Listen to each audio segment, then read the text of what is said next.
Stock మార్కెట్లు భారీ నష్టాల్లో ముగిశాయి. 1018 పాయింట్ల నష్టంతో సెన్సెక్స్ 76,293 పాయింట్ల వద్ద ముగిసింది. 310 పాయింట్ల నష్టంతో 23,071 వద్ద నిఫ్టీ ముగిసింది. ఇవాళ సుమారు 10 లక్షల కోట్ల రూపాయల విలువైన మదుపరుల సంపద ఆవిరైంది. ప్రతీకార సుంకాలు విధిస్తామన్న ట్రంప్ వ్యాఖ్యలతోనే భారీ నష్టాల్లో స్టాక్ మార్కెట్లు ముగిశాయి.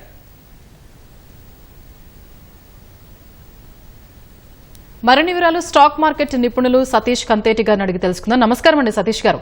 స్టాక్ మార్కెట్ లో ఈ వరుస నష్టాల కారణాలేంటి?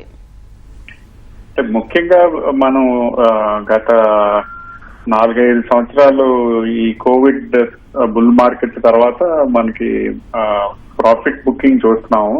ముఖ్యంగా విదేశీ మదుపుదారులు ఈ రూపీ డాలర్ కి అగెనెస్ట్ గా లాస్ట్ ఫ్యూ మంత్స్ నుంచి స్ట్రాంగ్ అవటం ఒకటి. ఇంకోటి మన దగ్గర కూడా ఎకానమీ లాస్ట్ ఫ్యూ క్వార్టర్స్ లో కొద్దిగా స్లో డౌన్ అవటం, బికాస్ ఆఫ్ విచ్ ఈ కంపెనీల పనితీరు కూడా అనుకున్న దానికన్నా కొద్దిగా తక్కువ ఉండటం అండ్ వాల్యుయేషన్స్ ఎక్కువ ఉండటం. సో ముఖ్యంగా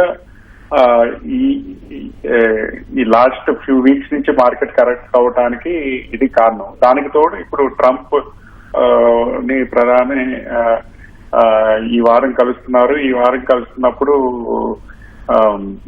ఇన్ టర్మ్స్ ఆఫ్ టారిఫ్స్ ఏమేమి వేయచ్చో ఇండియన్ ప్రొడక్ట్స్ మీద అని కూడా మార్కెట్ నర్వస్ గా ఉందండి. అయితే సతీష్ గారు, ఈ ట్రెండ్ ఇంకా కొనసాగే అవకాశం ఉందంటారా? అంటే to an extent broader market correction, అంటే మనం మెయిన్ ఇండెక్స్ లార్జ్ క్యాప్స్ కన్నా చూస్తే స్మాల్ మిడ్ క్యాప్స్ లో కొద్ది కరెక్షన్ కొద్దిగా ఎక్కువ అవుతున్నట్టు చూస్తున్నాము. అది ఇంకొంత కరెక్ట్ అయ్యే ఛాన్స్ ఉంది. ఎందుకంటే ఆ స్పేస్ లో లిక్విడిటీ కూడా కొద్దిగా తక్కువ ఉంటుంది అండ్ ఈ మార్జిన్ ఫండింగ్ వల్ల సెల్లింగ్ ట్రిగర్ అయితే కనుక కొద్దిగా ఫాస్ట్ గా పట్టడం జరుగుతుంది. సో మన వ్యూలో మీడియం టర్మ్ లో మార్కెట్ ఇంకా లోవర్ లెవెల్స్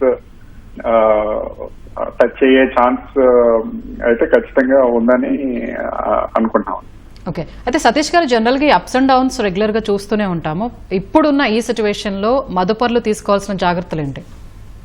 అంటే ట్రేడర్స్ అయితే కనుక స్ట్రిక్ట్ స్టాప్ లాస్ పెట్టుకోవాలి. ఎందుకంటే గత ఫ్యూ కరెక్షన్స్ లో లాగా 21 లో 22, 23 లో మనం చూసిన కరెక్షన్స్ కి భిన్నంగా ఇది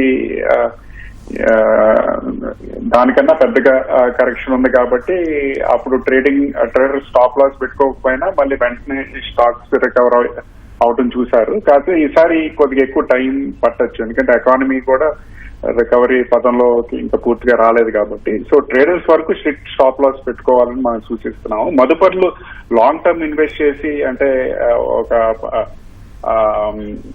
10 సంవత్సరాలు 20 సంవత్సరాలు ఇన్వెస్ట్ చేసే ఇన్వెస్టర్లు వరకు అయితే కనుక